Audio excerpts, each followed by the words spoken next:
They had been celebrating the murder of 3 million people for 3 hours when the universe decided it was done waiting. The command center of Station Cavar 9 was loud with the particular satisfaction of those who have never been made to answer for anything. Blue-tinted alcohol moved freely among the Dravki officers. Their chitinous faces clicked and chattered with the sound their kind made when things were going exactly as they wanted. On the main screen above them, the recorded footage played on an unending loop. A world called Veloris, green and blue and alive. And then the flash that had taken all of that away. Fleet Commander Vreth raised his glass for the fourth time in an hour. His forearms spread wide in a gesture that meant triumph in Dravki body language. To the Confederacy, to our strength, let this serve as instruction to every primitive species that reaches beyond its place. The other officers answered him with voices that merged into a single ugly chorus bouncing off the metal walls of the monitoring station. They had erased the human colony 6 months ago. Not one civilization in the known galaxy had spoken a word against them. The message was perfectly clear. The Dravik Confederacy owned this region of space, and the price of challenging that fact was everything you had ever loved. In the far corner of the command center, a junior sensor technician named Sova did not join the celebration. Her smaller frame was bent over her console. Her secondary eyes moved through data streams, while her primary eyes tracked the drinking officers with an expression she kept carefully neutral. She had been on duty when the launch order came through. She had watched the missiles leave their bays. She had seen Veloris crack open the way a shell cracks when something too large presses against it from the outside. The atmosphere had bled into space and taken 3.2 million lives with it into the cold. The official report used the word criminals. It used the word pirates. It talked about territorial violations and threats to galactic stability. Sova had read the official report. She had also found and read the actual communication logs. The ones that had not made it into the version filed with Fleet Command. The humans had tried to negotiate. They had offered financial compensation for the land. They had begged for additional time to move their people. They had transmitted images of their children and their schools and their hospitals and their families. The Dravik government had answered with a countdown. 72 hours. Then the missiles. Sova shook her head and returned to her console. It was not her position to question the orders of her superiors. She was a sensor technician. Her function was to watch the instruments and flag anything unusual. And right now, there was something extremely unusual to flag. She leaned closer to her display. Her antenna moved with the involuntary twitching that accompanied genuine confusion. A single contact was moving through Dravki space at a speed that the laws of physics should not have permitted. It had appeared on her instruments 14 hours ago, entering at the boundary of the contested zone. Since that moment, it had traveled in an absolutely straight line. It ignored every established transit corridor. It passed through heavily patrolled military sectors without adjusting its speed by a fraction. Sova had already sent 3 separate reports about the contact.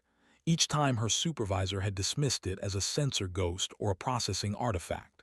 But the contact was still there, still moving, and it was getting closer to something that mattered very much to a very large number of people. She ran another full diagnostic on her equipment. Everything functioned correctly. The sensors were performing within normal parameters. This was not a technical malfunction. The contact was real, and it was moving with a purpose that made the back of her neck feel cold. She pulled up additional analysis tools and tried to extract more information about the vessel. The computer labored over the energy signature and returned results that made no sense. The readings fluctuated in patterns that did not correspond to any known propulsion system. The vessel was broadcasting no identification codes. It was not responding to any hail on any frequency. It was simply moving forward with the steady inevitability of something that had already decided what it was going to do and did not feel the need to discuss it with anyone. Commander Vreth, Sova called across the room. Her voice was barely audible above the sound of the celebration. Sir, I need you to look at something. Vreth did not hear her. He was in the middle of a story about the expression on the human ambassador's face when the news about Veloris reached him. The other officers laughed. Blue alcohol sprayed across the floor. "Commander." Sova raised her voice this time and sharpened it with the particular urgency she had been trained to use only for serious anomalies. Vreth turned. His multiple eyes narrowed with irritation. "What is it, technician? Can you not see that we are commemorating a significant achievement? Sir, there is a contact moving through our space. It has been approaching for 14 hours. It is not responding to any form of communication." Vreth made a dismissive gesture with one of his lower arms. "Smugglers, pirates, dispatch a patrol vessel to investigate. Sir, this contact is moving at 97% of light speed. No patrol ship can achieve intercept velocity." The command center grew quieter. Several officers turned their heads away from their glasses and looked at Sova. Their celebration paused by a number that did not belong in the sentence it was sitting in. Vreth crossed the room to her console. His footsteps rang on the metal floor. "Show me." Sova transferred her display to the main screen. The looping footage of Veloris burning vanished and was replaced by a star map of Dravki Confederacy territory. A single red indicator moved across the map, pulling a thin trail behind it like a line of blood drawn through still water. "What is that?" Vreth asked. His voice had lost a layer of its confidence. "Unknown, sir. It emerged at the edge of our territory 14 hours ago. It has maintained a perfectly direct course ever since. Current heading." Sova paused and ran the calculation a second time to be certain of what she was seeing. "Current heading is toward Dravik Prime, sir." A silence that had a different quality from any previous silence fell over the command center. Dravik Prime was their home world. 17 billion Dravki citizens lived there, distributed across cities that blanketed 3 continents. It was the center of their civilization. It was protected by the largest defensive fleet in known space. Vreth stared at the screen. His antenna had gone rigid. "What classification of vessel is this? Military? Civilian? What species?" "Unknown, sir." "The energy signature does not correspond to anything in our database. It is broadcasting no identification. It is not using any recognized communication frequency. Have intercept attempts been made?" 2 patrol groups attempted intercept in the Helvar sector. The contact did not reduce speed or alter course. It moved through their formation before they could achieve weapons lock. Vreth's primary eyes widened. "It went through our patrols." "Yes, sir." "It did not deviate around them." "It went directly through their formation." The patrol vessels reported severe sensor interference and temporary system failures. No hostile action was taken. By the time their systems recovered, the contact had already passed. One of the other officers, a weapons specialist named Dorv, stepped forward. "It must be a scout vessel or an unmanned probe. Nothing of that scale can maintain that velocity." "How do you know what scale it is?" Sova said quietly.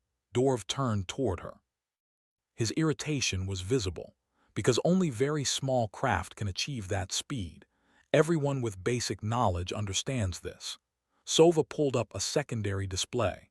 "Sir, I have been running analysis on the energy readings. Whatever this vessel is, it is not small. Based on the gravitational distortion it is generating, I estimate its mass to be at minimum 3 times that of a Dravki battle cruiser." The command center erupted. Officers shouted questions across each other. Arguments broke out in multiple directions simultaneously. Vreth raised all 4 arms and held them there until the noise subsided. "Technician Sova, you are telling me that an unidentified vessel larger than a battle cruiser is moving through our most secure military space at near light speed on a direct course toward our home world, and we have no information about what it is or who controls it?" "Yes, sir. That is precisely what I am telling you." Vreth turned back to the main screen. The red indicator continued its steady progress across the star map. It did not waver. It did not slow. "How long until it reaches Dravik Prime?" Sova checked her calculations. "At its current velocity, approximately 47 hours, sir." "Send an immediate alert to Fleet Command. All vessels in the system are to move to defensive positions around the home world. I want every sensor station between here and there tracking this contact at all times. And I want linguistics analysts on every communication frequency we operate. We may be missing its transmissions. Yes, sir. Sova turned back to her console. Her fingers moved rapidly across the controls as she transmitted the alerts. The celebration was finished.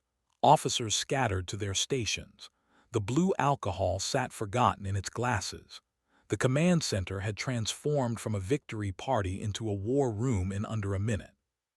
For the next 30 hours, Sova did not leave her station.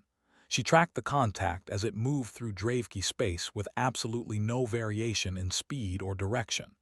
Other sensor stations confirmed every reading she had taken. This was not a ghost in the instruments. This was real. Fleet Command deployed more than 800 warships to defensive positions around Dravik Prime. It was the largest military assembly in Dravki history. Surely she thought nothing that existed could threaten such a force. But the contact did not slow down. It did not change course. It continued forward as though the fleet were not worth accounting for. Sova tried every analytical method she could access to identify the vessel. She compared its energy signature to every known species in the database. Nothing corresponded. She studied its propulsion system, trying to understand how it sustained that velocity without destroying itself. The mathematics did not work. According to everything she understood about physics, the ship should have torn itself apart many hours ago. But it had not. It continued coming. 17 hours before the contact would reach Dravik Prime, something changed. The vessel began to broadcast. Sova nearly missed it. The signal was faint and buried in subspace frequencies that almost no one used routinely. But her equipment detected it and she immediately routed it to the linguistics team. 10 minutes later, her console lit with an urgent message from their department. She opened it, read the first line, and felt something cold move through her that had nothing to do with the temperature of the room. She opened a direct channel to Commander Vreth. "Sir, the contact is transmitting a message." Vreth appeared on her screen. His face was haggard from 2 days without sleep. "What does it say?" "Who is transmitting, sir?" "The message is in our language, flawless Dravki standard, no accent, no grammatical errors. It is repeating continuously." "What does it say?" Vreth demanded. Sova swallowed. Her mandibles clicked once with the nervousness she could not fully suppress. "It says, 'You killed our children, we are coming.'" Vreth stared at her through the screen without speaking for a long moment. "That is all." "Yes, sir. Only those 6 words, repeated without variation, 'our children.'" Vreth said the phrase slowly. Then comprehension moved across his face like a tide coming in. "Veloris. This is about Veloris, the humans, sir. I believe this is a human vessel." Vreth laughed, but the sound contained nothing resembling humor. "Impossible. The humans are a primitive species. They barely achieved interstellar travel. They cannot construct something capable of what this contact is doing, sir. What if our assessment of them was inaccurate?" "We were not inaccurate. We studied them for years before we corrected Veloris. They are weak. They invest their resources in art and sentiment and things that produce no military value. They pose no credible threat." Sova looked at her screen at the red indicator that had not deviated by a single degree. "Sir, with respect, if they pose no threat, why has that ship not stopped?" Vreth had no answer. He closed the channel without another word. Sova sat alone at her console and watched the contact move. In 16 hours it would reach Dravik Prime. In 16 hours they would discover whether the greatest military force the Dravik Confederacy had ever assembled could stop a single human warship. She thought about Veloris. She thought about the 3.2 million human beings who had died there. Children, families, people who had traveled to a new world because they believed in the possibility of a better life. And she thought about the message repeating itself in the darkness between the stars. "You killed our children. We are coming."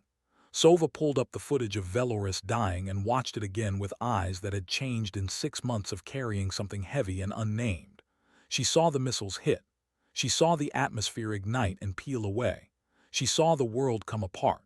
And for the first time since it happened, she allowed herself to think the thought she had been pushing away every day since. The Dravik Confederacy had made a mistake so large and so permanent that they could not yet see the edges of it. The contact continued forward. The message continued broadcasting. And somewhere in a command center where a party had been celebrating death, the consequences of that death were arriving on schedule.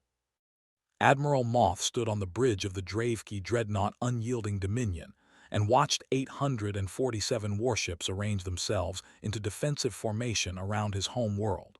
From a purely geometric perspective, it was impressive.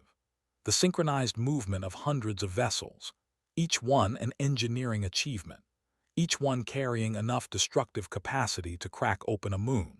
He had been a fleet admiral for 32 years. He had participated in 7 military campaigns.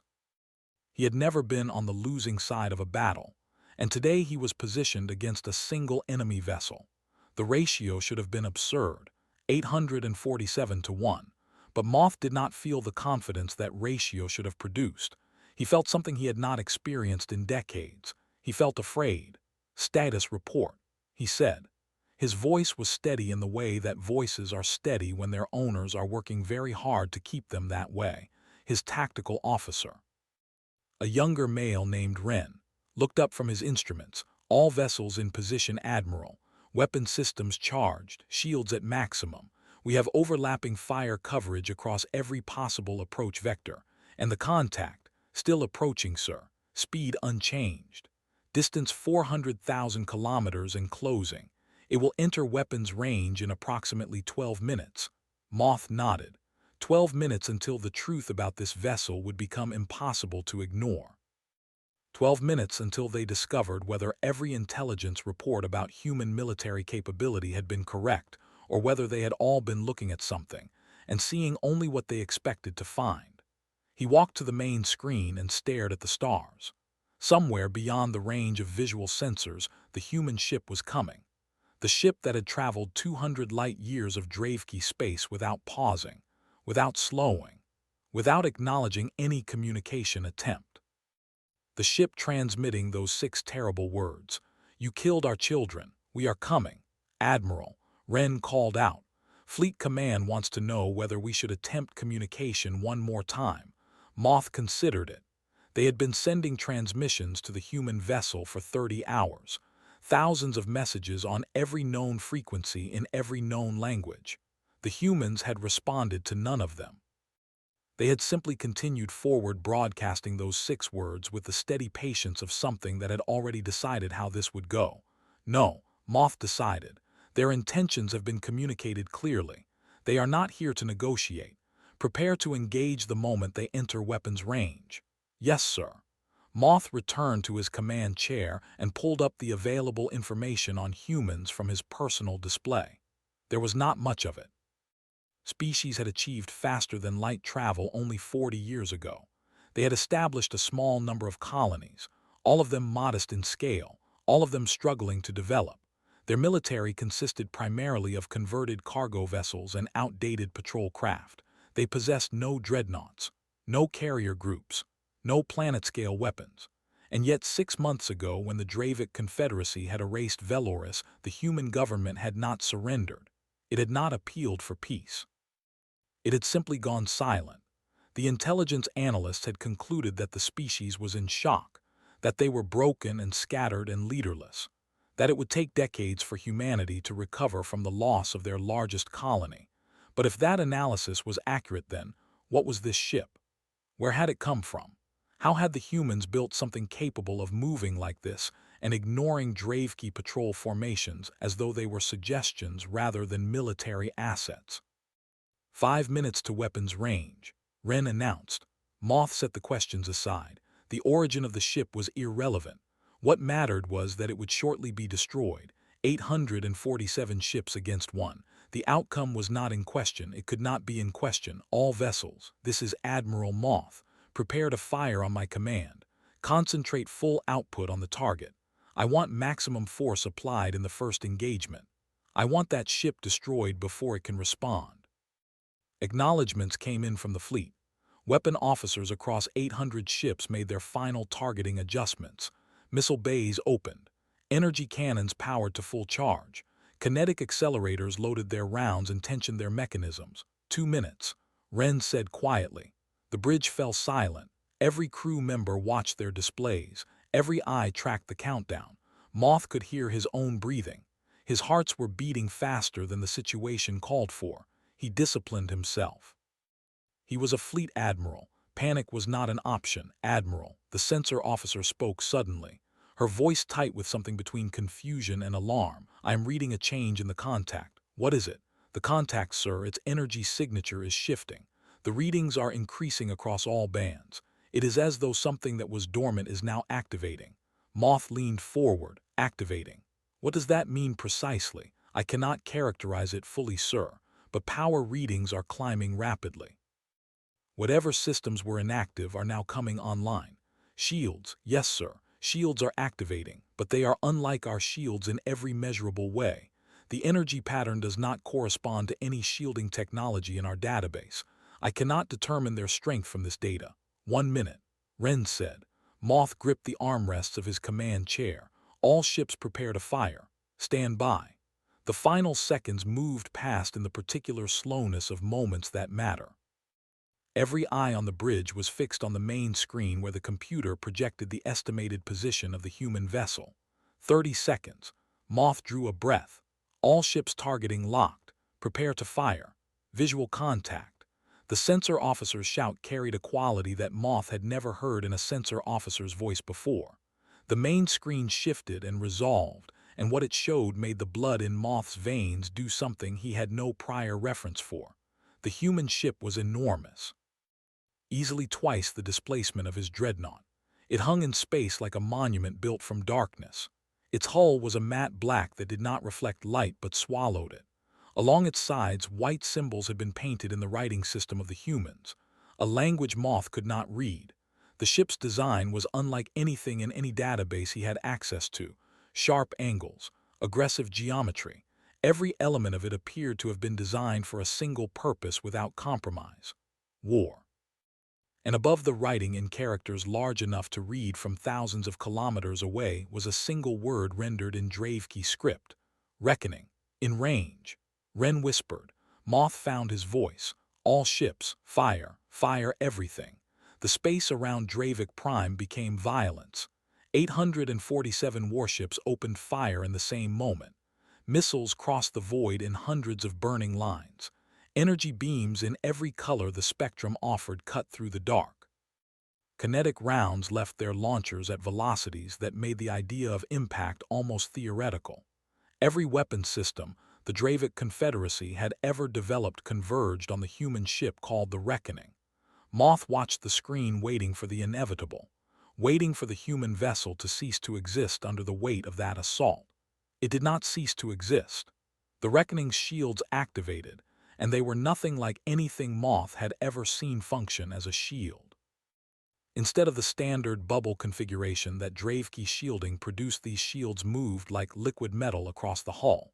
Missiles struck, and their detonations were enormous. Energy beams made contact and dispersed. Kinetic rounds impacted and simply stopped. And with every hit the shields grew brighter. Report. Moth demanded. His voice was sharp in the way that voices get sharp when the person using them is trying to prevent panic from becoming the dominant condition in a room. The sensor officer stared at her instruments. Her antenna trembled visibly. Sir, the shields are not deflecting our weapons. They are absorbing the energy output of every hit. Each impact is making them stronger. That is not possible.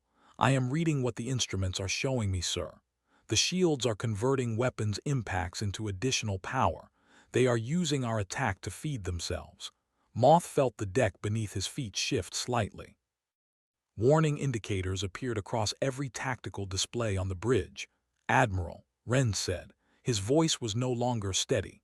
Multiple ships in the formation are reporting weapons failures, missiles detonating in their launch tubes, energy cannons overloading, targeting systems going offline. And the Reckoning has not fired a single weapon. I do not know how, sir. The ships are coming apart from the inside. Something is interfering with our own systems. On the main screen, the Reckoning remained perfectly motionless, absorbing the continued bombardment with an ease that was almost contemptuous. Its shields had gone from bright to blinding, illuminating the surrounding space like a small artificial star. Then slowly, with a deliberateness that felt intentional, the human ship began to advance. "It is moving forward," the helm officer reported in barely more than a whisper, heading directly into the fleet formation. Moth made a decision. All ships cease fire. Fall back to secondary positions. Recalibrate weapon systems. A transmission from one of the cruisers in the outer formation cut across his orders. "Admiral, this is Captain Versh aboard the Righteous Fury. We are experiencing catastrophic system failures, multiple explosions in engineering. Hull integrity is failing. We are losing." The transmission ended. On the tactical display, the icon representing the Righteous Fury flickered once and disappeared. "Sir," Ren said, "the Righteous Fury is gone. No external impact detected. It destroyed itself from the inside." More reports came in from across the fleet, ship after ship reporting failures ranging from minor to catastrophic. 3 more vessels disappeared from the tactical display. 7 others lost power entirely and began to drift. Dozens reported weapon systems that had ceased to respond to any command, and the Reckoning had still deployed no weapon of any kind. "What are they doing to us?" Moth said. The words were barely above a whisper. The sensor officer looked up from her instruments. Her face had gone the color of someone confronting something their training had not prepared them for. "Admiral, I am detecting a massive energy concentration forming on the human vessel. I believe they are preparing to fire. All ships, evasive maneuvers, scatter the formation." Do not the Reckoning fired. It did not fire the way any warship that had ever existed fired. There were no energy beams, no missile swarms. Instead, the space immediately surrounding a dozen Dravki vessels simply changed its properties. Time itself appeared to stutter and compress. The targeted ships aged in seconds. Their hulls corroded and crumbled. Their crews died of advanced age and heartbeats. Systems that had been fully operational became ancient beyond function. In under 5 seconds, 12 warships that had existed that morning were drifting husks of rust and structural decay. What was that? Moth could barely form the words. "Temporal weapons," the science officer said. Her voice carried the specific horror of someone who has just seen an impossible thing happen in front of them. "They accelerated time for those vessels while the rest of space remained normal. They aged our ships. They aged our crew." The Reckoning fired again. This time, a pale beam of concentrated light touched 6 ships positioned in the center of the formation. For a moment, nothing visibly happened. Then the ships began to come apart, not to explode, to disassemble. Their hulls separated at the molecular level, drifting apart as individual components in the way that sand drifts in wind. The crews and the weapons and the power cores and every system aboard simply forgot how to remain cohesive. "Quantum shredders," the science officer said in a whisper, "causing matter to lose molecular cohesion. They are taking apart everything those ships are made of at the fundamental level." Another attack came. A cloud of something dark and numerous engulfed 15 vessels. Moth watched as the ships began to deteriorate piece by piece. The communications were still active, and he could hear through the speakers what was happening to the people inside those hulls as something disassembled everything it touched systematically and completely. The sounds lasted for 2 full minutes before the ships went silent, reduced to empty structural frameworks. "Nanite swarms," the science officer said. Tears were moving down her face in a way that would have surprised Moth an hour ago. "Self-replicating machines that disassemble everything they contact." In 17 minutes, the Dravki fleet lost 400 ships, not disabled, not damaged, lost, gone, reduced to wreckage or molecular dust or structures aged past any possibility of function. Moth sat in his command chair and watched his fleet die around him. He had studied military strategy his entire career. He had absorbed every tactical principle the Dravik Confederacy's military academies had to offer. None of it had prepared him for this. Nothing had prepared him for an enemy that did not fight using any framework he recognized. An enemy with weapons that should not exist. An enemy that treated the largest defensive fleet his civilization had ever assembled as though it were an inconvenience. "Admiral," Ren said quietly. His voice had found a kind of calm that comes when every other option has been removed. "We need to withdraw. We need to fall back and determine what options remain." Moth looked at the tactical display. Half his fleet was gone. The remaining half was scattered across the system in disarray. Every surviving ship was attempting to stay out of range of the reckoning, and the human vessel had still not altered its course. It was continuing toward Dravik Prime as though the battle it had just participated in was something it had handled on the way to its actual destination. "Send the withdrawal order," Moth said. His voice had the quality of something that has been emptied of everything except what is strictly necessary. All surviving ships fall back to the inner system, defensive positions around the home world. Maybe the planetary shields can slow it. As the surviving ships fled, Moth kept his eyes on the reckoning. The black ship moved through the debris field of his fleet without any apparent awareness that an obstacle had ever existed. Its shields had dimmed now that the attack had stopped, but they still glowed faintly the way coals glow after a fire has passed through. And on its hull that single word in Dravki looked back at him. Reckoning. Somewhere aboard that vessel Moth understood were humans, the species every intelligence report had described as primitive, weak, no credible threat. They had been wrong. They had been wrong in a way that the scale of the error had not yet finished revealing itself. And as the reckoning approached Dravik Prime, where 17 billion civilians were living their ordinary lives beneath a sky that was about to change everything about what ordinary meant, Moth understood the thing that the intelligence reports had missed. The humans had not come to fight a battle. They had come to deliver a verdict. The Galactic Council chamber on Meridian Station had been designed by architects who believed that beauty and cooperation were related conditions. The circular room seated representatives from 73 distinct species, arranged in concentric rings around a central holographic display. The walls were transparent and offered a direct view of the galaxy turning slowly outside. It was a room that had seen the resolution of several conflicts that might otherwise have become wars. It was not a room built for what was happening in it now. Ambassador Farron of the Varix Accord was shouting at the Dravki representative. His translator was struggling to keep pace with his rate of speech. The Sorvani delegation was in an argument with the Marathi, who were arguing simultaneously with 3 other delegations who were in turn arguing with everyone else. 100 languages were creating a wall of noise that made coherent thought difficult. At the center of all of it, the holographic display was showing footage of the reckoning moving through the Dravki defensive fleet. Council Director Selvara, a Selvari diplomat with silver skin and a configuration of eyes that other species found unsettling, struck her resonant staff against the floor 3 times. The sound cut through the noise with the precision of something that had been waiting to be used. Order. Selvara's voice carried the authority of 4 decades of diplomatic service.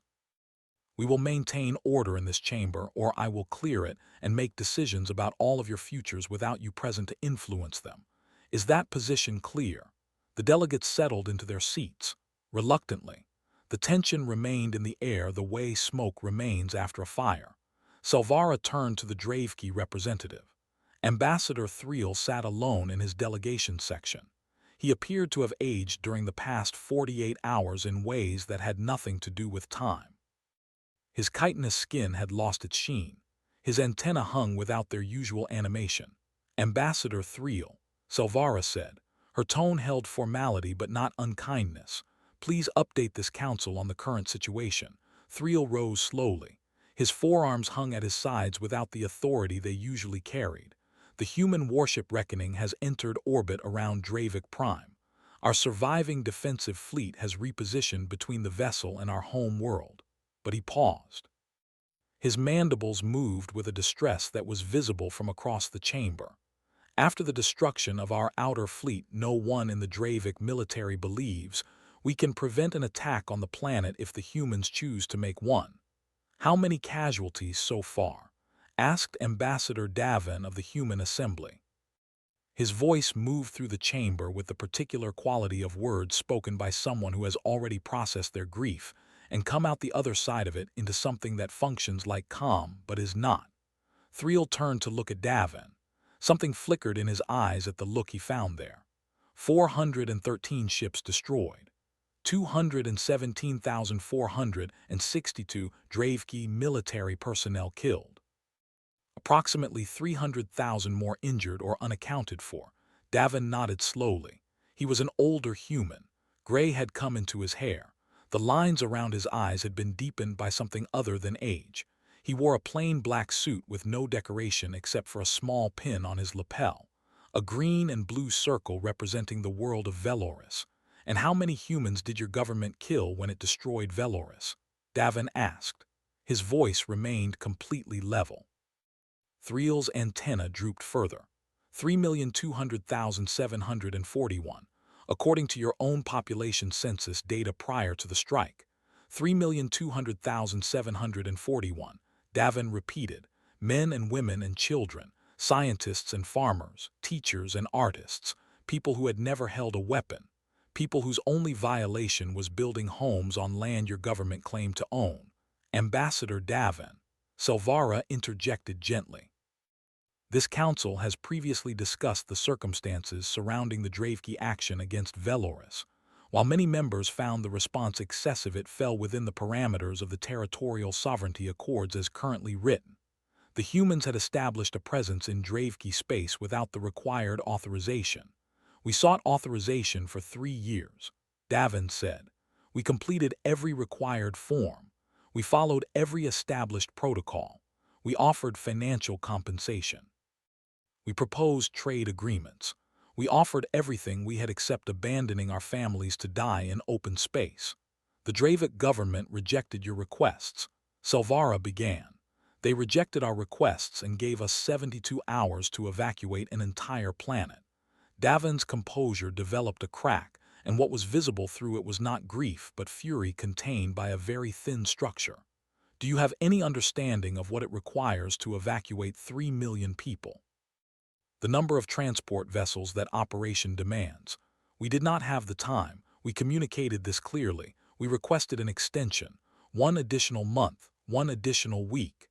He turned toward Thriel without looking at him. They maintained their countdown, and when it reached 0, they fired. They killed everyone, including my granddaughter Anya. The chamber found a silence it had not held before in this session. Davin took a breath and straightened his jacket. His composure returned to him like something that had been trained into him over a long period. So please, Council Director, do not explain territorial rights and legal frameworks to me. My government has stopped believing in your laws. Your laws did not reach Veloris in time to matter.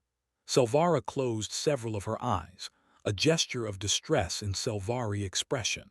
Ambassador Davin, we understand what you have lost. We understand the depth of the anger behind what is currently happening, but what this ship is doing, these weapons it has used, this technology, this is beyond anything this council has any framework to address. How did humanity develop capabilities like this? Davin smiled. It was not a comfortable expression to be on the receiving end of. Motivation. When you have to bury 3 million of your people, when you have to tell mothers that their children are not coming home, when you have to admit to yourself that you failed to protect an entire world, motivation stops being an abstract concept. Where did the reckoning come from? Asked Ambassador Farron of the Varix Accord. Our intelligence indicated that humanity had no heavy warship construction underway, no weapons development programs capable of producing anything remotely like what we have witnessed. You are correct, Davin said. We had no such programs. 6 months ago, we could not adequately defend our own shipping routes. Then Veloris died, and something changed in us. Our scientists stopped working on commercial applications. Our engineers stopped designing colonization vessels. Every resource we possessed, every exceptional mind we had access to, every manufacturing facility we operated was redirected to one purpose, making certain that what was done to Veloris could never be done to us again. He produced a holographic display showing the reckoning from multiple angles. We built the ship in 4 months, 4 months from the first design iteration to deployment. We did not rest. We did not stop. We worked every hour of every day driven by the faces of the people we had failed to protect. Every person who contributed to building the reckoning had lost someone at Veloris. We built it from grief and from anger and from the absolute refusal to be helpless ever again. 4 months, Selvara said softly. That is not possible for a vessel of that specification. Nothing is impossible when the reason to do it is sufficient, Davin said without expression. The reckoning exists for one purpose: to demonstrate to every civilization in this galaxy that humanity will not be made into victims again by committing genocide. Thriel found his voice, standing in his section, by erasing an entire species. Is that what you call justice? Davin finally looked directly at the Dravki ambassador.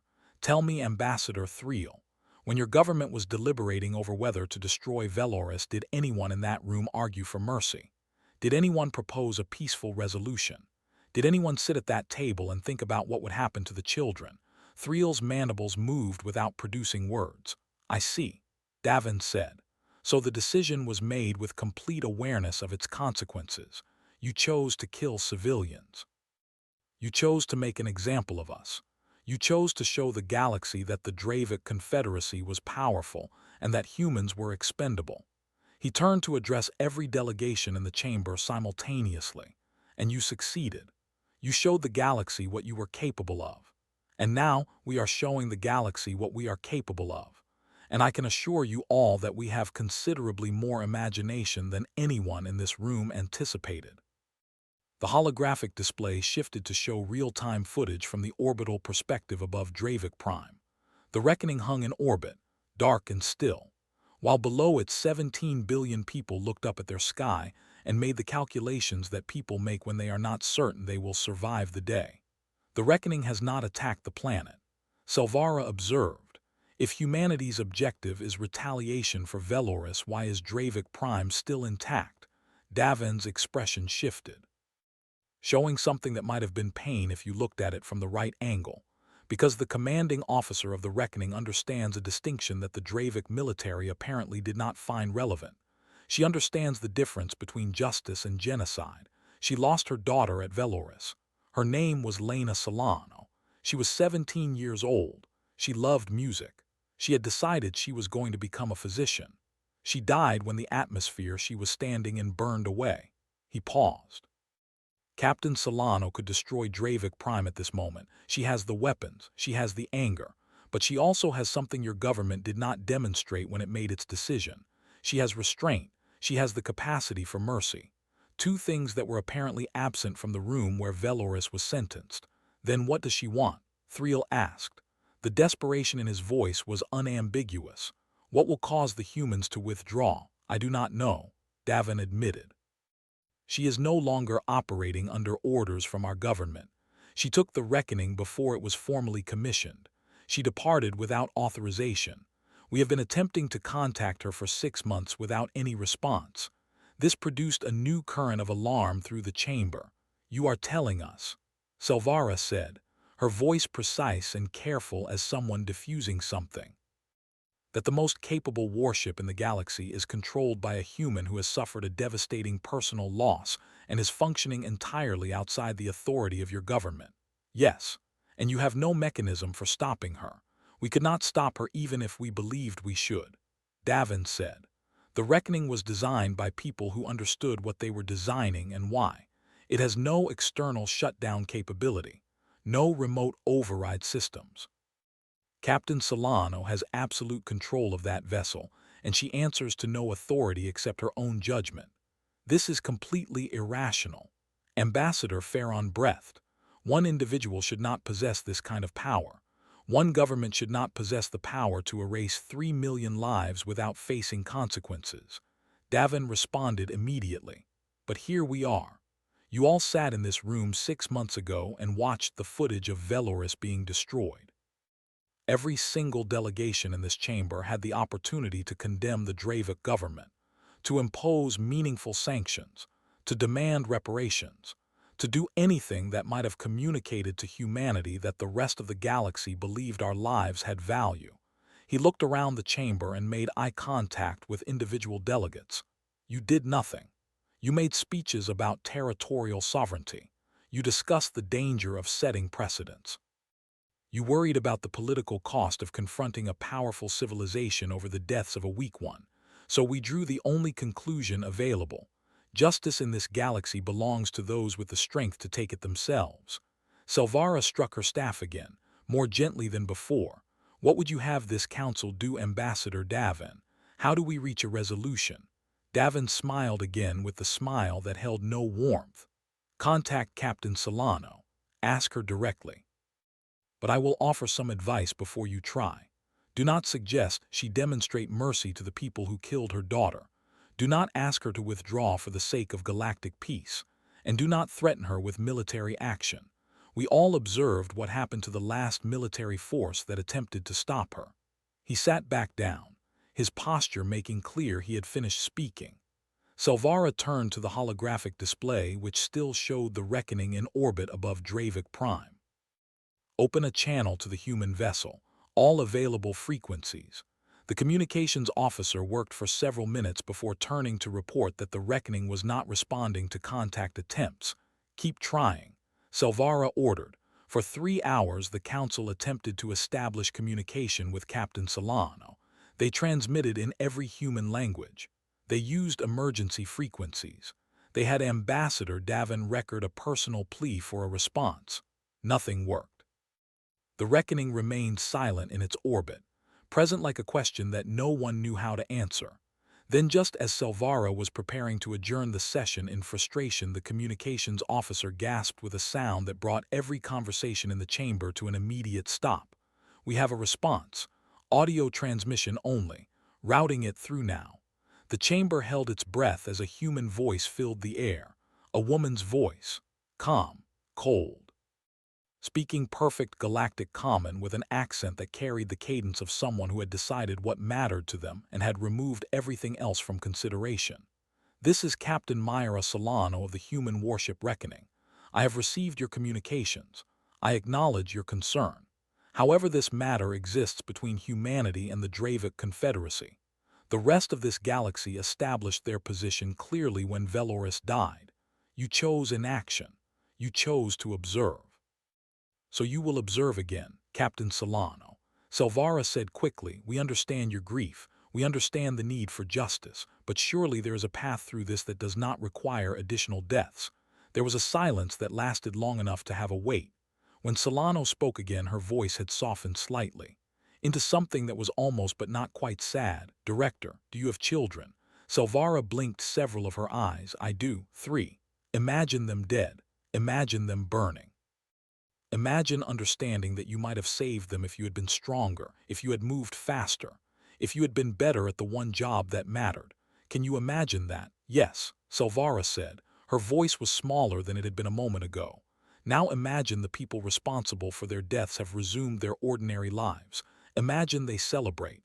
Imagine they feel no guilt, no remorse, nothing. Can you imagine that?" "Yes.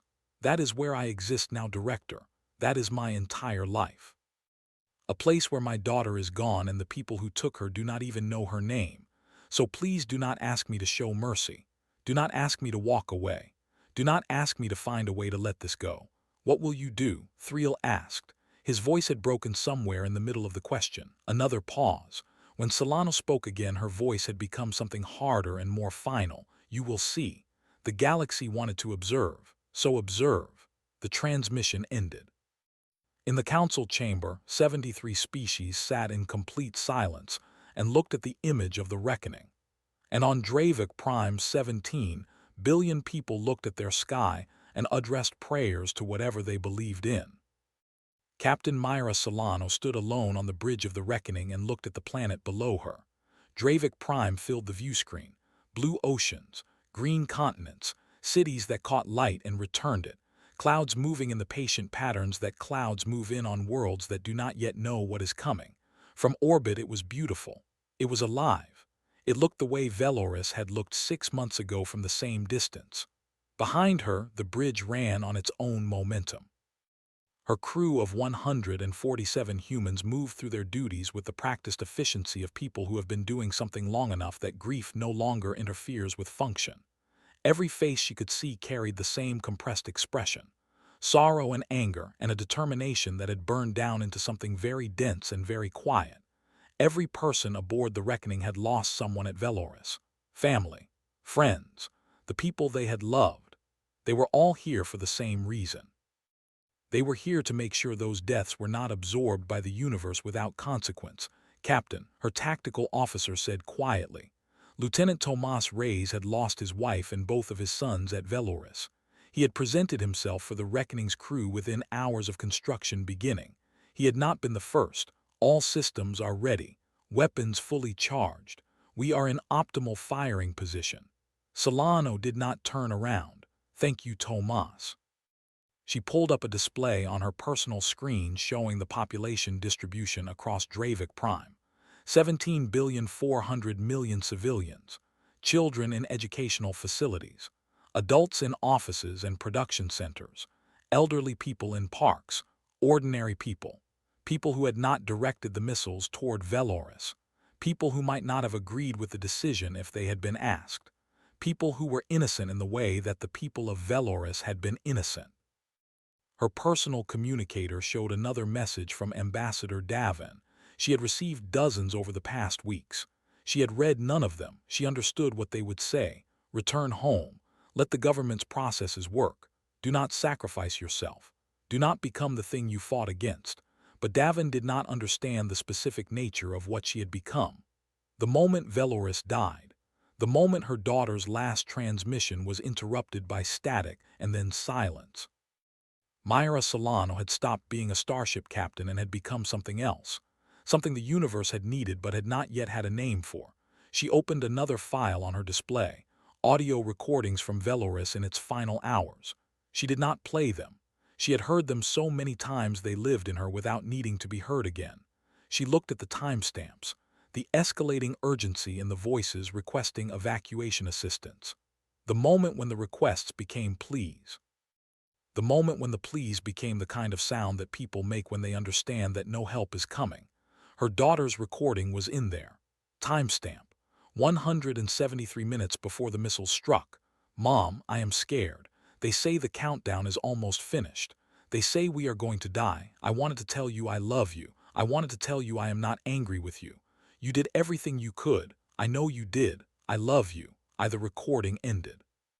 The missiles had been faster than whatever came after the captain. Her science officer called out. Dr. Nadia Voss had been one of Veloris's leading researchers before a sabbatical to visit family elsewhere had kept her off the planet on the day it died. She had survived by accident. Everyone she had worked beside for 10 years had not. The Dravik government is broadcasting another offer of unconditional surrender. They are indicating willingness to accept any terms. Play it, Solano said. The voice of Dravki Premier Galactic filled the bridge. He sounded like a person who has discovered fear at the moment when discovering it no longer helps. Captain Solano, please, I am asking you directly. Our government was wrong. We were wrong. We should not have destroyed Veloris. We should have negotiated. We should have extended the timeline. We should have found another way. But punishing billions of people who did not make that decision. People who are not responsible for what their government chose to do. That is not justice. That is the same thing we did. Please, I am begging you not to do this. The transmission ended. Solano laughed. The sound was not a happy one. He begs, now he begs. Where was his willingness to beg when we asked for time to move our people? Where was his mercy when our children were dying? She turned to face her crew. They were watching her, waiting. They had followed her across 200 light years of hostile space to this moment. Premier Galactic is correct about one thing, she said. Her voice reached every corner of the bridge without her raising it. Killing billions of people who did not make the decision that destroyed Veloris would not be justice. It would be genocide. It would make us into the exact thing we came here to answer for. She saw relief move across some faces, uncertainty across others. So I am not going to destroy Dravik Prime. Solano said, I am not going to kill their civilians. I am not going to make their children answer for what their government did. Captain, Reyes asked carefully, then what are we here for? Solano's expression held something that was not quite a smile. We are going to give them something considerably worse than death. We are going to give them memory. Nadia, initiate remembrance protocol. Dr. Voss hesitated. Captain, are you certain? Once this begins, it cannot be reversed. The modifications are permanent. I am certain. Begin. Voss turned to her console. Her fingers moved through the commands that would activate systems the Reckoning's designers had built specifically for this purpose. Below on Dravik Prime, strange things began to happen in the capital city of Dravith. A massive monument to military achievement dissolved. The stone and metal simply separated into their component particles and drifted away on the planetary wind. The millions of Dravki who witnessed it stared upward with expressions that had no existing name. Then in that exact location, something new began to take form. Particles assembled themselves. Matter organized into new configurations. In less than 5 minutes, where the military monument had stood, there was now something else. It was a memorial, but it was not a Dravki memorial. The names were not Dravki names. The faces were not Dravki faces. The text was written in a language most Dravki had never needed to learn. It was a memorial to Veloris, to the 3,200,741 human beings who had died there. Their names etched in quantum-stable crystal that would persist for 10,000 years. And above the names, a message in both the human language and Dravki standard. We lived, we loved, we died because others feared that we existed. Across Dravik Prime, the same transformation occurred at every military monument, every statue commemorating Dravki conquest, every memorial to Dravki supremacy. They dissolved and reformed into memorials for Veloris. But that was only the beginning. Every screen on Dravik Prime activated, every personal communicator, every display surface of any kind, the Dravki attempted to shut them off. The devices did not respond to shutdown commands. Instead, they all showed the same thing: faces, human faces, 3,200,741 of them, appearing in sequence, each face held for exactly 3 seconds, accompanied by a name and an age and a description of who that person had been. Kezia Marsh, age 7. She liked to draw pictures of the people she loved. James Adami, age 42. He taught school because he believed every child deserved to learn. Hongling Zhang, age 65. She was a grandmother. She made food that people traveled to eat. On and on, for hours, for days. Every single person who had died at Veloris. Their faces shone to an entire planet whether it wanted to see them or not. The Dravki tried to disconnect their devices. They tried to look away. But the images were on their streets, on their buildings, projected in the sky itself. There was no space on Dravik Prime where the faces were not, and with each face came a voice. The Reckoning's analytical systems had processed every piece of available data from Veloris, every recording, every communication, every fragment of preserved information. From this material, it had reconstructed voice profiles for each person who had died. Now those voices spoke. My name was Brennan Wells. I was 16 years old. I wanted to learn to fly ships. I died before I could finish school. My name was Chidinma Ez. I was 28 years old. I had a daughter who lived somewhere else. I never got to say goodbye to her. My name was Marcus Leung. I was 53 years old. I had just opened a small business. I died trying to help my neighbors get to evacuation ships that never arrived. Premier Galactic appeared on the Dravki news networks attempting to manage the situation. This is a psychological operation. Disable your devices. Go inside. This will pass, but it did not pass. The voices continued. The faces continued. Day after day, the people of Dravik Prime were confronted with the reality of what their government had decided. Some Dravki were angry, some were defiant, but many. Solano observed from the monitoring displays. Many were crying. Captain, Reyes said quietly, "We are receiving a transmission from the surface. It is not from the government." A civilian broadcast frequency. Play it. A Dravki female appeared on the screen. Young, her antenna hanging low with the particular distress of someone carrying something they were not certain they had the strength to carry but were going to carry anyway. She was speaking directly to a camera. Her voice had a quality that Solano recognized. She was holding herself together because stopping was not an option, and she had accepted this. My name is Sova. I am a sensor technician. I was the one who first detected your ship entering our space. I was the one who tracked your approach the entire time. She paused. I was also on duty when the order to fire on Veloris was transmitted. I watched the missiles launch. I watched your world die, and I did nothing to stop it. She was crying. Solano had not known that Dravki could cry. I am sorry. Sova continued. I understand those words cannot restore what was taken. I understand that sorry does not reach the dead. But I need to say it. I need you to know that not all of us agreed with what was done. Not all of us celebrated. Some of us have been living with the weight of this for 6 months, knowing we were part of something that cannot be undone. She held up a data device and turned its display toward the camera. This is a list, a record of every member of our military who questioned the order to fire on Veloris, everyone who argued for mercy, everyone who said the humans deserved more time. Do you know how many names are on this list? She turned the device so it was visible. Solano could see it. The list was long, hundreds of names, possibly thousands. We tried, Sova said. Her voice finally broke around the edges. We tried to stop it, but we were not strong enough. We were not brave enough. We were afraid. And now your faces haunt us every day. Your voices haunt us. Your dead haunt everything we look at, and we deserve that. We deserve every moment of it. The transmission ended. Solano looked at the blank screen for a long time without speaking. Then she opened a channel that reached every compartment on the ship. All hands prepare to initiate Phase 2 of Remembrance Protocol. Captain, Nadia Voss said carefully. Phase 2 initiates the military strikes. Are you certain? Solano pulled up the targeting analysis. Not cities, not civilian areas, not hospitals or schools or residential districts, only military installations, weapons production facilities, shipyards, military logistics centers, command and coordination infrastructure. Every component of the machinery the Dravik Confederacy used to build and sustain its capacity to make war. I am certain. We told the galaxy it would observe. Give them something to observe. Fire. The Reckoning's weapons came online, not the exotic systems it had used against the Outer Fleet. Conventional weapons now. Precise and deliberate and devastating in the specific way that a surgical instrument is devastating. 17 minutes. That was the duration of the operation. 17 minutes to reduce the entire Dravik military infrastructure to material that would need to be studied to be identified as what it had once been. No civilian casualties. Not one hospital struck. Not one school.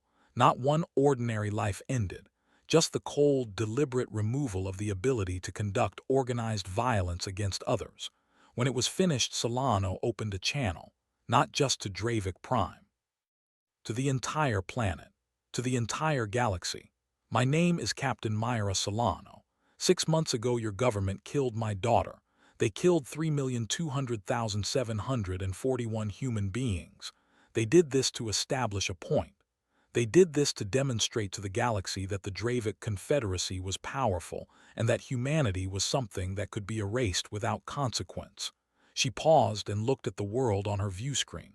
I could destroy this planet. I have the capacity. I have the anger to make use of that capacity, but I am not going to do that. Do you want to understand why? The galaxy listened, because death is easy. Death is release. I'm not releasing you. I am giving you memory. For the rest of your lives, you will open your eyes in the morning and see our faces. You will go about your ordinary days and hear our voices. Your children will grow up learning the names of our dead. Your monuments will honor our victims. Your history will preserve our loss in every record it keeps. She leaned forward, her voice dropping into something quiet and permanent. You wanted to make an example of us. You succeeded. You are the example now. You are the civilization that murdered millions of innocents and lived with the consequences of that choice every day for the rest of your existence. Every species in this galaxy will look at what you became and remember. Every time someone considers using violence against civilians, they will remember Dravik Prime. They will remember the reckoning. They will remember that humanity does not forget what is done to us. She closed the channel. Tomas, she said, plot a course for the outer rim. We are finished here. Yes, Captain. As the reckoning prepared to leave orbit, Solano took one final look at Dravik Prime. The planet was covered in memorials now, in the faces of the human dead. It would remain that way. The quantum-etched monuments were permanent. The AI broadcasts would continue for years. The Dravki would live, but they would never be permitted to forget what they had done. And that, Solano believed, was exactly the weight that justice required. 6 months had passed since the reckoning departed the orbit of Dravik Prime. 6 months since Captain Myra Solano had shown the galaxy what human grief looks like when it has been given time and resources, an absolute necessity to build itself into something permanent. The galaxy had changed in those 6 months in ways that had not yet finished revealing themselves. In the council chamber on Meridian Station, the delegates gathered for what had come to be known as the Veloris Accord Ceremony. The chamber itself had changed. Where artwork celebrating various civilizations' achievements had once decorated the walls, there were now holographic memorials to victims of atrocities throughout galactic history. The Veloris Memorial was the largest, positioned at the entrance so that every delegate passed it on their way in. Council Director Salvara stood at the central podium. Before her was a document that had required 6 months of negotiation and argument and compromise that had at times seemed impossible to achieve. She looked out at the assembled delegates and began. Today, we give formal recognition to what we all learned 6 months ago. She said that the deliberate targeting of civilian populations as a political or military strategy is not merely a moral failure. It is an invitation for consequences that this council cannot manage and should not attempt to justify. She gestured to the document displayed above the podium. The Veloris Accords establish the following principles. First, any military action deliberately targeting civilian populations is classified as a crime against sentience, carrying mandatory response from the full force of this council. Second, any civilization found to have committed such crimes will face mandatory disarmament and reparations, whose scale reflects the harm caused. Third, and most significantly, humanity has been granted formal authority to respond to civilian massacres committed by any species against any species. This final point produced visible discomfort in several sections of the chamber. It was without precedent. One species designated as enforcer for the entire galactic community. Ambassador Farron of the Varix Accord stood, Council Director. I want to be unambiguous about what we are doing. Are we genuinely granting humans permission to do to others what they did to Dravik Prime? Salvara's expression carried the weight of someone who has spent 6 months confronting a reality they did not choose and cannot alter. We are not granting permission. We are acknowledging a reality that exists whether or not we acknowledge it. The reckoning is operational. Captain Solano commands it, and she has made her intentions clear. She will intervene wherever civilians are being targeted. We can work within that reality, or we can pretend to authority we demonstrably do not have. Where is the reckoning now? Asked a delegate from the Sorvani system, patrolling the outer rim. Salvara answered. Captain Solano has not returned to human space. She considers her mission ongoing. In the rear section of the chamber, Ambassador Davin sat without speaking. He wore his black suit and his Veloris pin. He had said everything he needed to say during the 6 months of negotiation. His government had attempted to recall Solano dozens of times. She had treated every order and every appeal and every threat as information she had received and chosen not to act on. The reckoning answered to no institution. I call for the vote. Salvara announced. All delegations in favor of ratifying the Veloris Accords. 173 delegations voted. Some with enthusiasm, some with the visible discomfort of those who have concluded that they have no better option, but all of them the same way. 73 in favor, 0 opposed. The Accords became the governing law of the galactic community. Far from the council chamber on Dravik Prime, life had adapted to the new reality with the particular resilience of a civilization that has no alternative. The faces still appeared on screens every morning. The voices still spoke the names of the dead. The quantum-etched memorials still stood in every city, permanent, unmovable, impossible to ignore. Sova walked through the memorial plaza in the capital city of Dravith.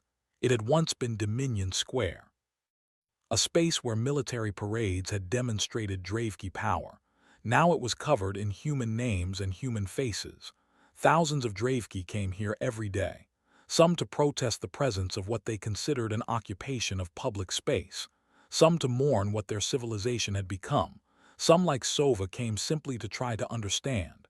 She stopped in front of a particular panel. Lena Solano. age 17.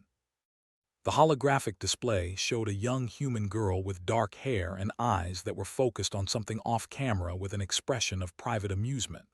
Below the image, a brief account. Lena loved music. She played an instrument called a violin. She wanted to become a physician because she wanted to help people. She died 113 minutes after the Dravki missiles struck.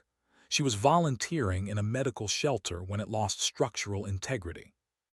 She was attempting to carry a child to safety when the ceiling came down. Sova read this account every day. She had read hundreds of accounts, thousands. She needed to know these people. She needed to understand what had been removed from the universe in the name of the Dravik Confederacy's territorial claims. They still haunt you. Sova turned. An elderly human woman stood beside her. The woman wore simple clothing and used a walking support. Her hair was white and her face carried the particular depth of expression that comes from having processed an enormous amount of grief and found a way to go on anyway. "I am sorry," Sova said in the human language she had been learning. "I'm not intruding on something that belongs to you. You are not intruding." The woman looked up at Lena's face. "I come here every week. I lost people at Veloris, coming here, seeing the names and hearing the stories. It helps in a way I cannot fully explain." Sova's antenna moved with surprise. "You survived Veloris. I was aboard an orbital medical transport when the missiles struck. We watched from the station. We were too far from any position where we could have helped." The woman's voice was steady in the way of someone who has said this before and will say it again, and has accepted that saying it is part of what being a survivor requires. "Afterward, I came here. I wanted to see what Captain Solano had done with what happened to us. I wanted to try to understand it, and do you understand it?" The woman smiled. The expression held sadness but also something else. "I understand that Captain Solano gave us something no one expected. Not revenge. Not even justice in the simple sense of the word. She gave us something more complicated than either of those. She gave us memory that cannot be taken away." She gestured at the memorial surrounding them. "On my world there is a saying. Those who forget history are condemned to experience it again. Captain Solano made certain that forgetting will not be possible. Not for you, not for us, not for anyone watching." Sova looked at the thousands of faces around them. "Do you believe it will prevent this from happening again?" The woman was quiet for a moment. "I believe that every species in this galaxy watched what happened here. They saw what we lost. They saw what your government paid. They saw the price of treating other lives as acceptable losses."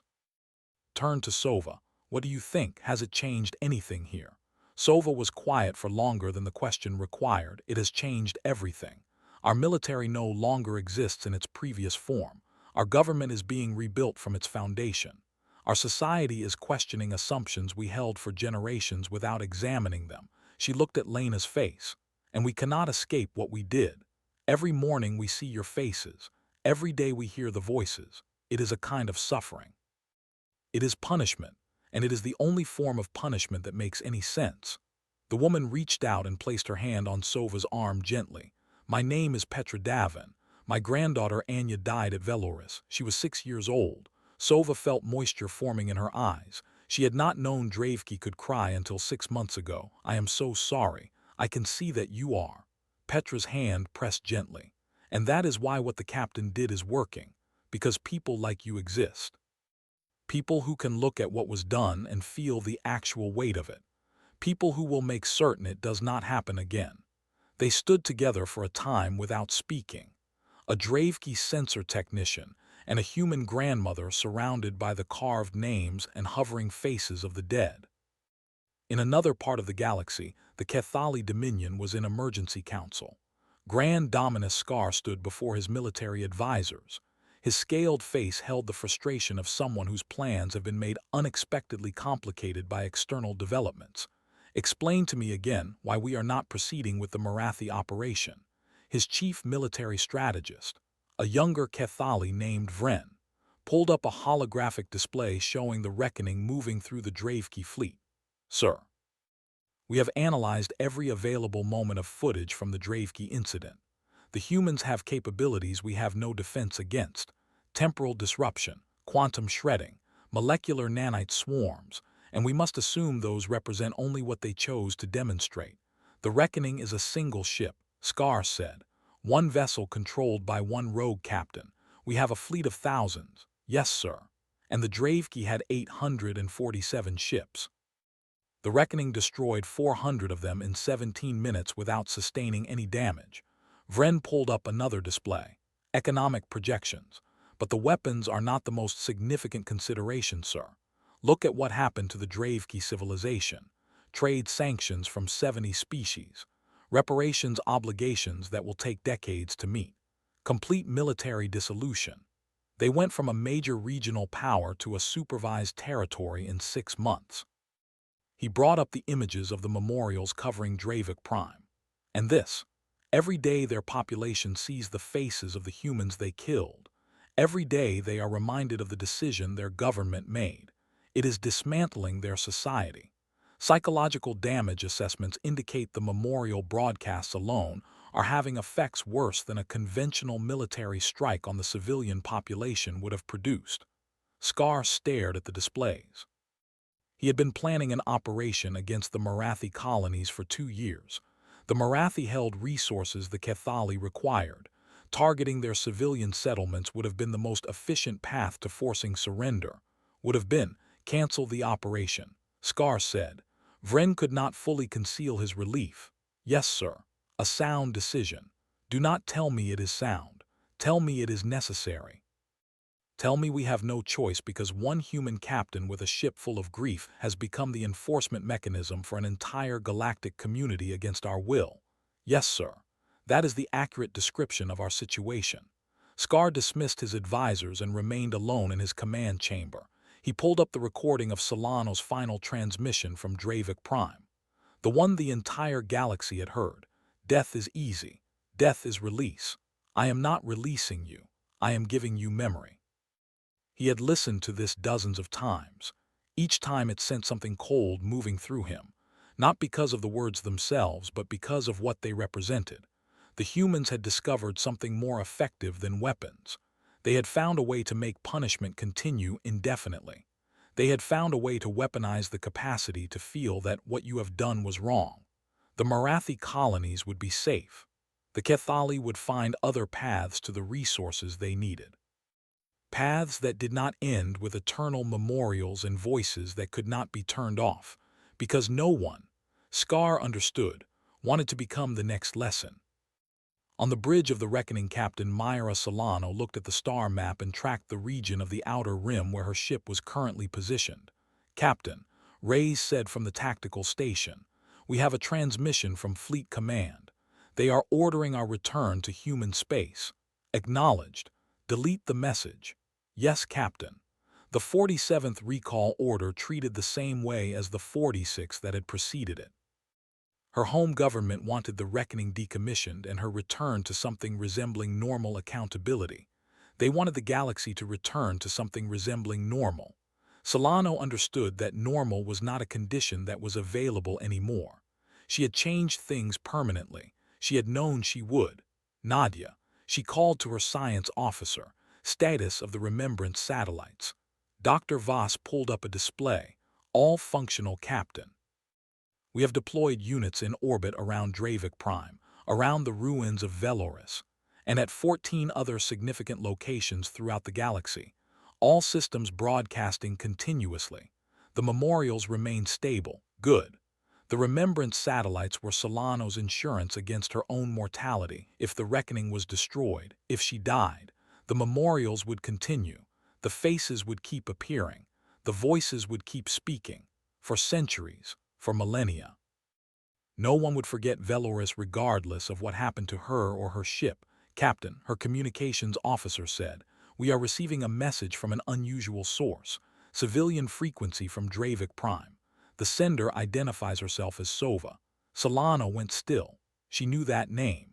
Sova had been the sensor technician who had first detected the reckoning.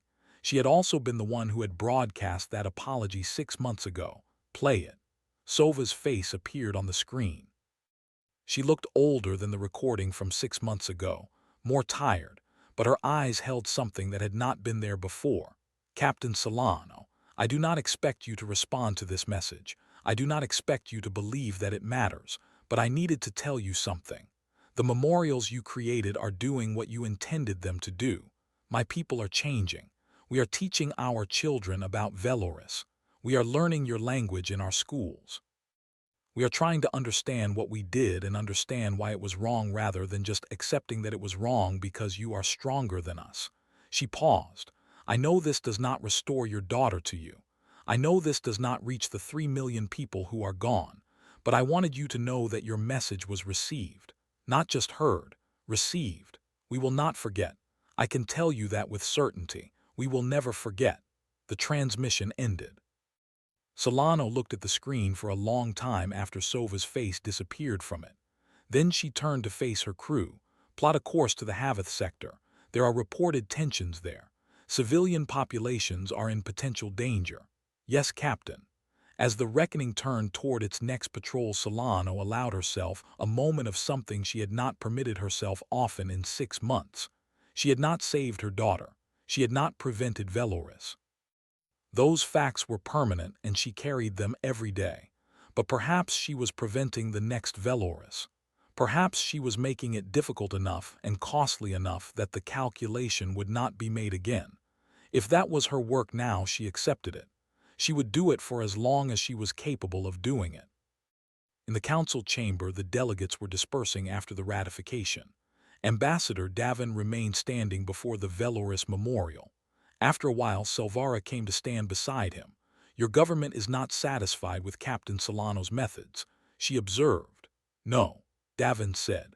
They wanted something cleaner, something that felt more like an outcome and less like an ongoing condition.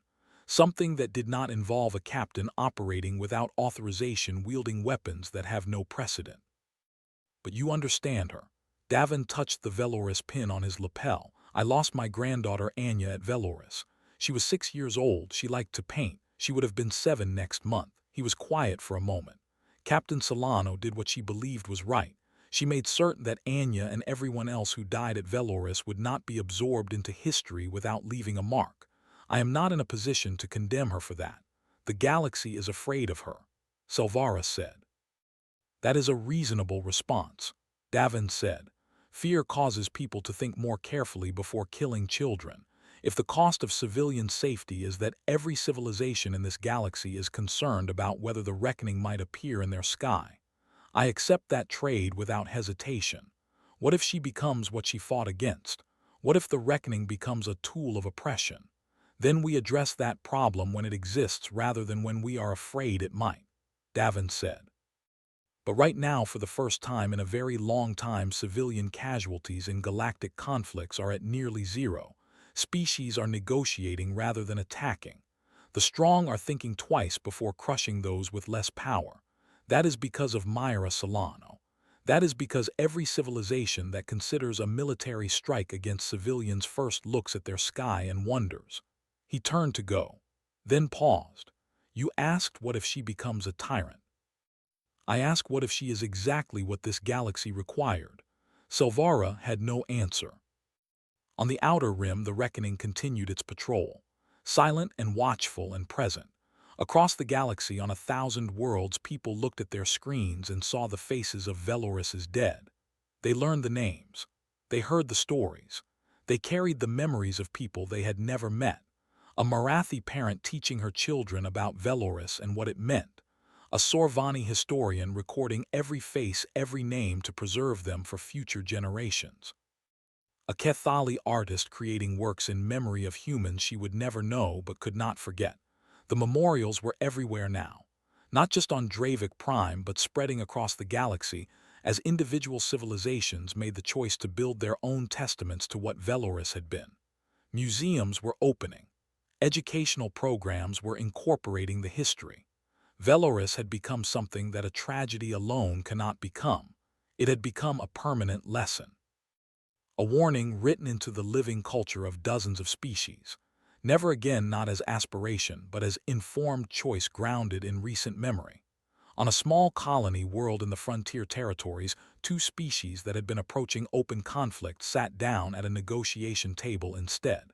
The mediator displayed a holographic image of the reckoning and said nothing more than, "That is the alternative. Talk or prepare to explain to your children why you chose not to."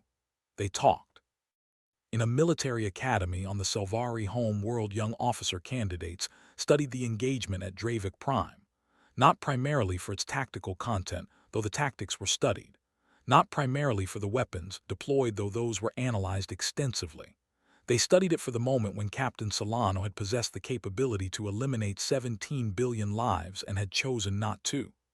Their instructor paused the recording on Solano's face at the moment of that decision. "This," she said, "this is the line between a soldier and something that has stopped deserving the name. This is the difference between justice and genocide. Strength that exists without restraint is not a demonstration of power. It is a demonstration of the absence of self-control."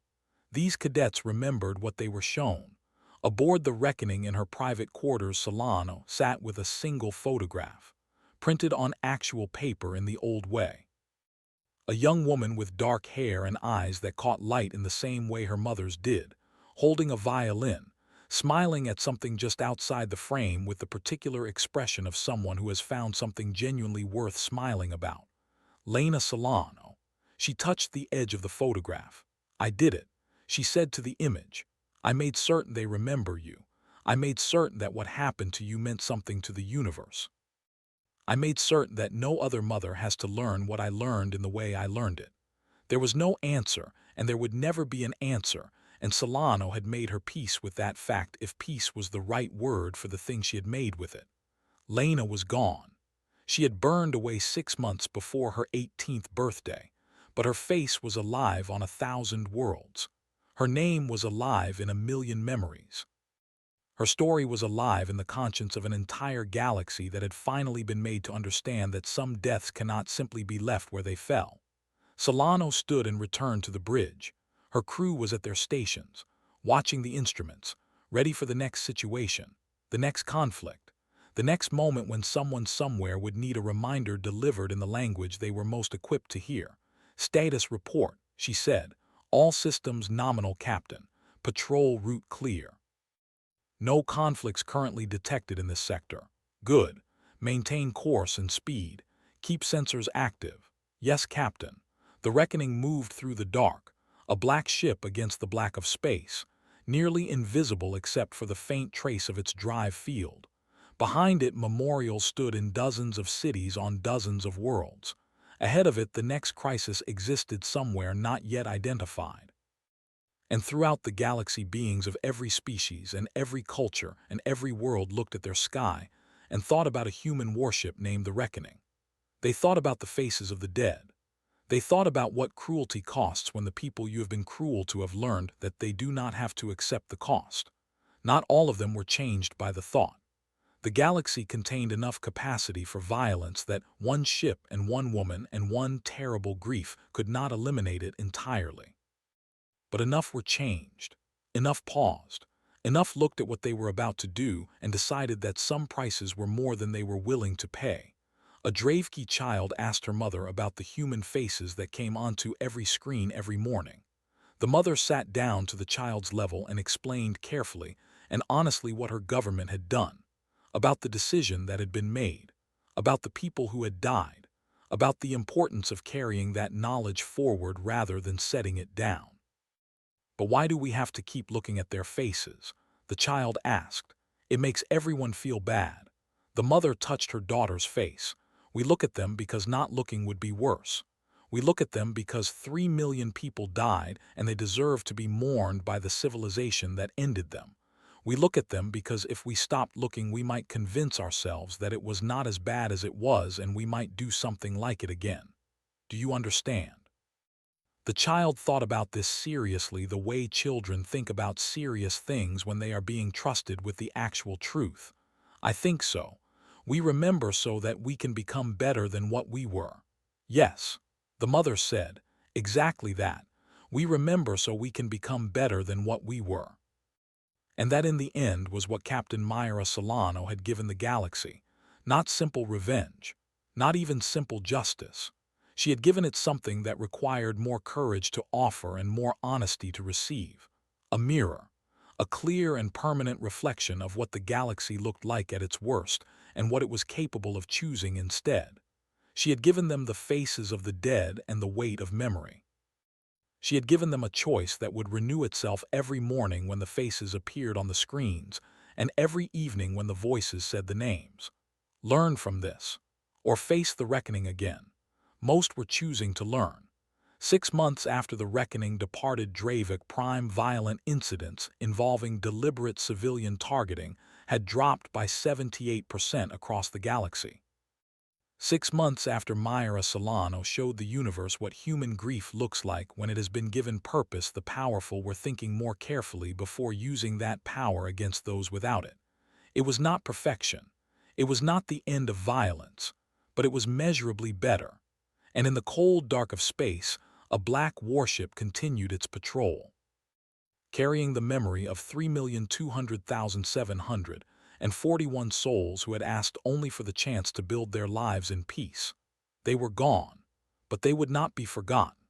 The reckoning would make certain of it, and the galaxy, watching that dark ship move through the stars, was finally beginning to understand the things humanity had been trying to teach it from the beginning: that every life has value, that every death carries meaning, that mercy is not weakness, and that strength exercised without conscience is not strength at all, that children should be protected rather than targeted, that the people who ask to share a world deserve conversation rather than countdown timers, that the small deserve consideration rather than contempt.